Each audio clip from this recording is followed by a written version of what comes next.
Good morning, good afternoon, and good evening to all of you joining us from different time zones. Thank you to you all for joining us at this event and for dreaming and working together for a world free of nuclear weapons. My name is Asha Ashokan, and I'm the new director for Nuclear Ban US. It's my privilege to welcome all of you to this Zoom event on building political support for the Nuclear Ban Treaty.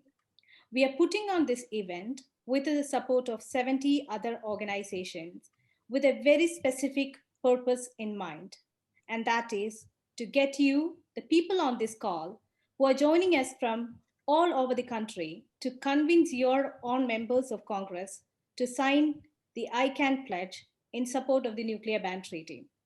To start our first session, Global Support for the Nuclear Ban Treaty, I invite Tim Wallis, co-founder of the nuclearban.us, to introduce our first speaker. Tim, over to you. Thank you, Asha, and welcome everybody. We're very honored to have as our first speaker, Beatrice Fihn, Executive Director of ICAN, the International Campaign to Abolish Nuclear Weapons. As you, I'm sure, all know, ICAN was awarded the Nobel Peace Prize in 2017 for their work on the Treaty on the Prohibition of Nuclear Weapons. And we're very much looking forward to hearing what Bea has to say about that and about how we can help here in the US to build support for the treaty through the ICAN pledge. Thanks, Bea. Thanks, Timon, and hi, everyone. It's really great. I'm going to try to give you first a little brief overview of the treaty and the context of how it was developed, and then go into a little bit of why we need to work on this now and what can be done in the United States. So the treaty really came out of a kind of a shift to refocus this issue on the humanitarian consequences, really trying to take this issue out of the hypothetical kind of discussing abstract theories into the real world, like really looking at the sort of reality on the ground. When we discuss the real impact of these weapons and what that would mean for people, it really becomes obvious very quickly that there's no capacity for any government, any group of government or international organizations to provide any effective humanitarian aid or response to that scenario. For example, the Red Cross, they simply concluded at an early stage in this process that they could not help if there was a nuclear detonations. They would pull out their staff immediately. So really what that led to was to look at the huge sort of catastrophic impact for civilians of this weapon, and also how international law has handled with other weapons like that.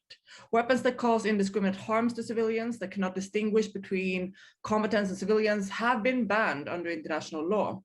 And since nuclear weapons disproportionately harm civilians, they're really built to wipe out whole cities, for example. You know, really we identified that there was a legal gap, that there was a need to fill that with a ban on nuclear weapons. In the international legal system, there was a ban. So the treaty was negotiated at the United States with the support of the two-thirds of the world states.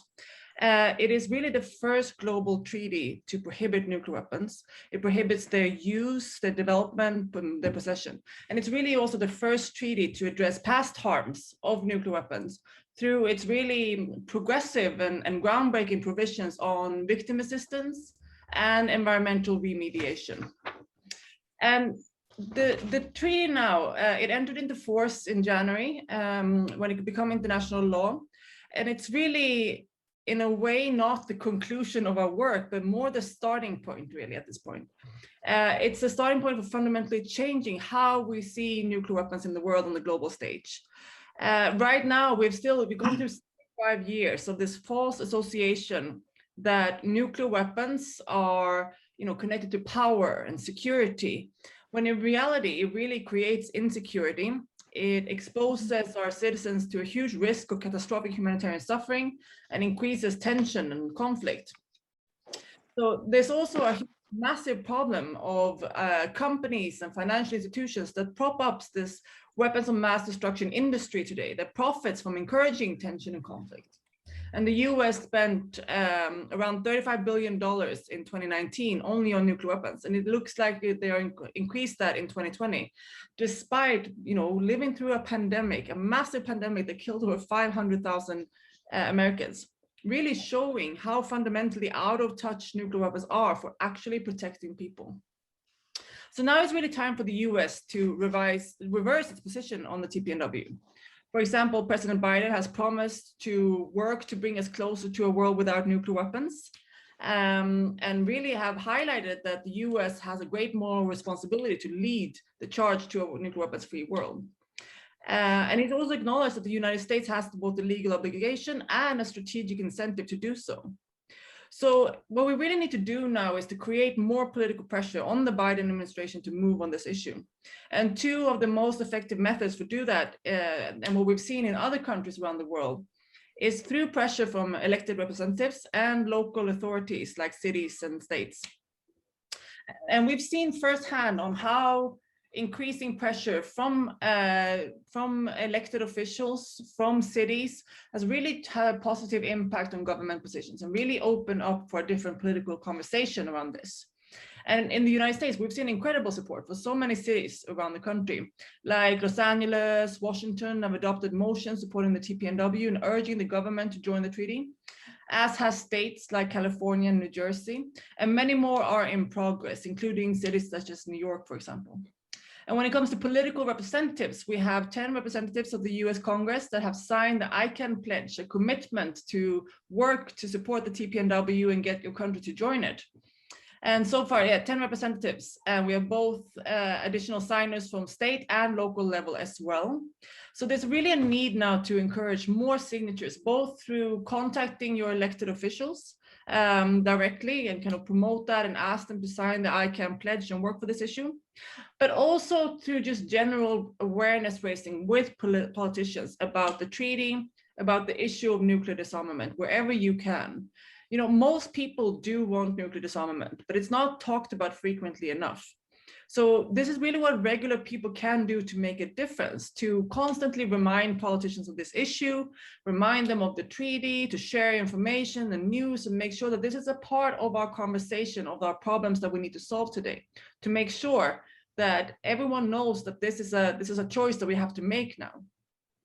And I think that the year that has passed with a huge pandemic hitting the entire world, but we also see a rising feminist movement, a growing anti-racist movement, growing environmental movement, economic justice movement, really are at the moment where people are starting to fundamentally question who gets to decide what security is, and reformulate like what a sustainable world looks like and how we protect people in the 21st century. So I really do think that this is a huge moment where we have a big opportunity to push our politicians forward. And I would really like to encourage everyone to get involved and get engaged. I know Nuclear Ban.us have great resources on their website. We also have pages on icanw.org where you can find more information on how to get involved and how to get engaged.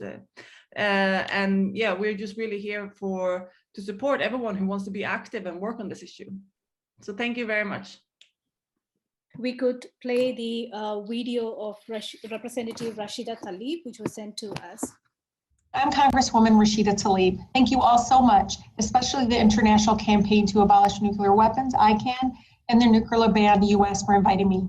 It is my honor to be with all of you and speak in support of the ICAN pledge and the Treaty on the Prohibition of Nuclear Weapons. As a mother of two, I dream of a world where my boys can lead lives free from the threat and fear of nuclear war. Nuclear weapons are simply too dangerous for any nation to possess and could be devastating for our planet. And we saw that in Hiroshima and Nagasaki. It's truly a testament to the fact that we have to move with a sense of urgency. In addition to the threat they pose to humanity, the development, production, and maintenance of nuclear weapons is extremely expensive and unnecessary, especially when there are so many people in need across the globe. Over the next decade, estimates say that we will nearly spend in the United States $500 billion on nuclear weapons.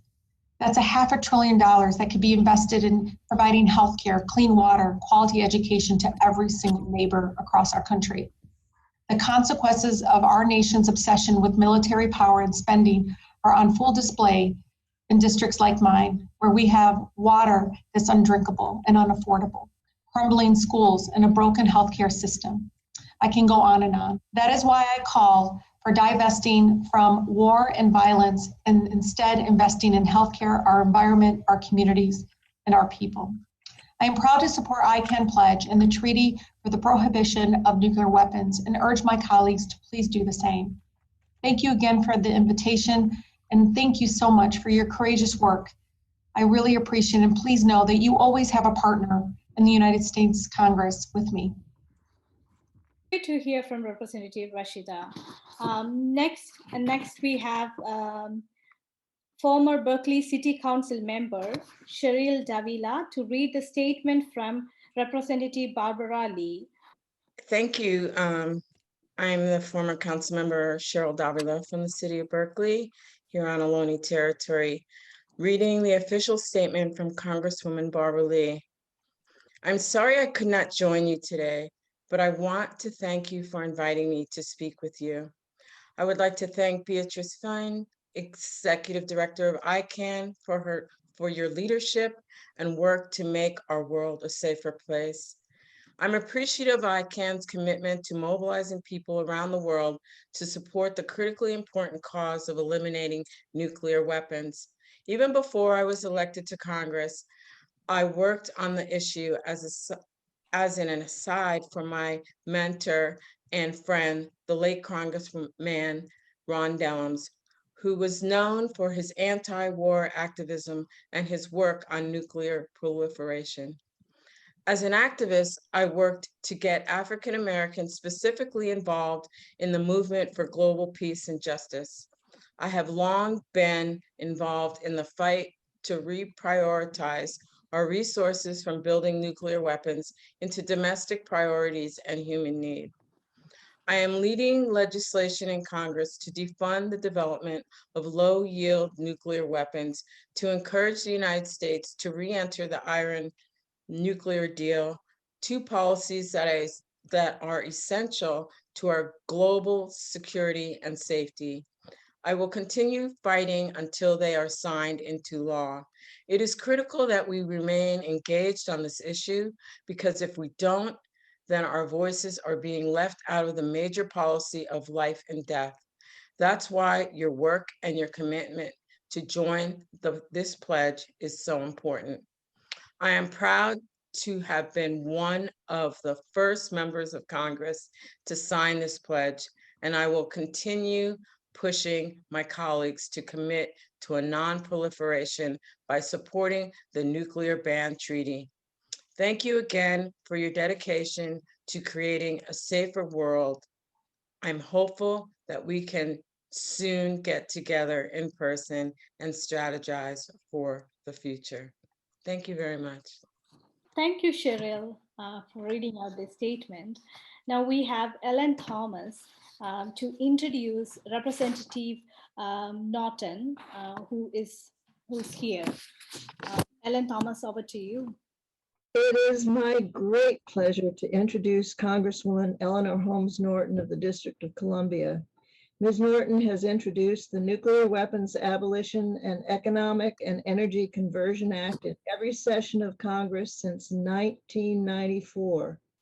Her most recent version of this bill in the last two sessions of Congress called on the United States to sign and ratify the 2017 Treaty on the Prohibition of Nuclear Weapons, eliminate its nuclear weapons along with every other country, and use the money and resources saved to address climate change and other pressing human needs.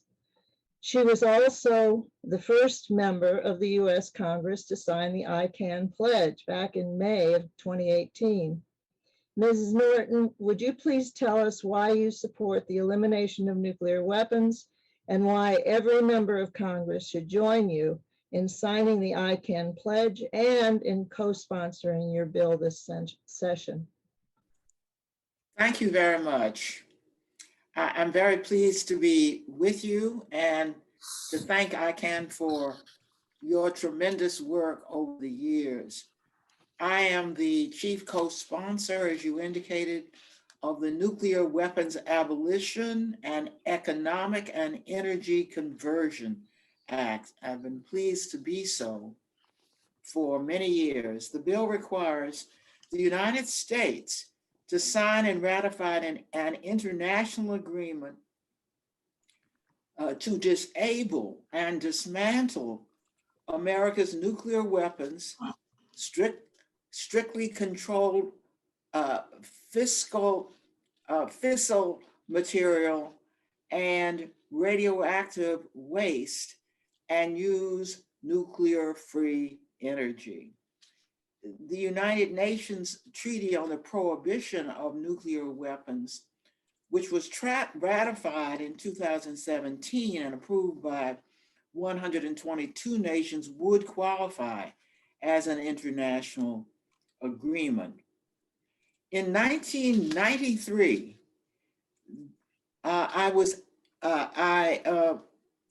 in my own district, a ballot initiative was passed here in the District of Columbia, which called for nuclear disarmament.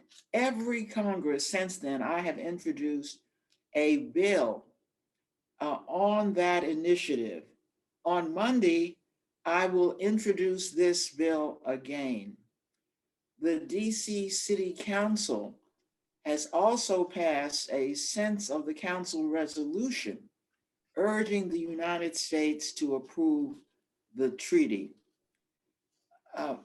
Importantly, my bill provides that after ratification of the international agreement, federal funds for nuclear weapons programs would be directed to human and infrastructure needs, such as housing, healthcare, Social Security, restoring environment, and creating a carbon-free, nuclear-free energy.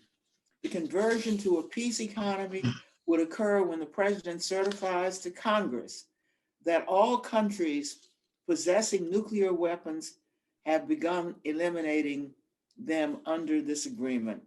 This week, Congress also approved a bill to make the District of Columbia the 51st state. I think that goes well with this bill, my other bill to abolish nuclear weapons. Thank you very much. Thank you, Representative Norton. It's really, really refreshing to hear members of Congress talking like this. We know that not every member of Congress is progressive as the ones we have heard from today. But still, there are almost 100 members of the Congressional Progressive Caucus, which is almost half of all the Democrats in Congress, and we are going to get them all to sign the ICAN pledge. Thank you so much for your continued support. We are really grateful to you. Next, we have Representative Jamie Raskin, who joined us recently. So I request Jean Athey to introduce Representative Jamie Raskin. Over to you, Jean. Thank you, Bishop. It's an honor and a privilege for me to introduce Representative Jamie Raskin. He showed brilliance and passion as the lead House manager in the recent impeachment hearings. He's the only member of Congress to publicly congratulate ICAN following the Nobel Peace Prize via a long statement in the Congressional Record. And he was the co-sponsor of last year's resolution calling on the U.S. to embrace the TPNW. I personally feel blessed to have known Jamie for 15 years, and he's wonderful to have for us to have here in Maryland. Thank you, Jamie. Over to you. Jean, my dear lady, thank you for that beautiful introduction. Thrilled and delighted to be with all my friends in ICAN, and I just wanted to stop in to say hello and thank you for keeping the movement for nuclear disarmament moving. You know, at this crisis moment in the history of the world, with COVID-19 and public health disasters unleashed by climate change and huge climate migration, the need to unify the world, this is the right time for us to be insisting that the world stop wasting precious resources on a nuclear arms race, which nobody can win and which can lead to disaster in crisis hotspots around the world. So I'm very glad that you are holding up the banner of arms control and disarmament and making the world focus on the continuing nuclear threat. And I'm delighted to join you in this, and I hope to be able to enter something again in the congressional record about your work and your proceedings. And with that, I will yield back to you. Thank you, Representative Raskin, for joining us and supporting us. And we look forward to have you sign the ICAN pledge very soon and join us in this great effort. Thank you so much for joining us. Thank you so much. I know you all are going to write letters to your representatives. Let's continue this conversation and our efforts to make a nuclear weapon-free world. Thank you to you all, and be safe and take care. Good afternoon or good evening. Bye. Thank you. Thank you. And thanks to Asha. Thank you. Thank you all. Yes. Thanks, Asha. Thank you. Thank you.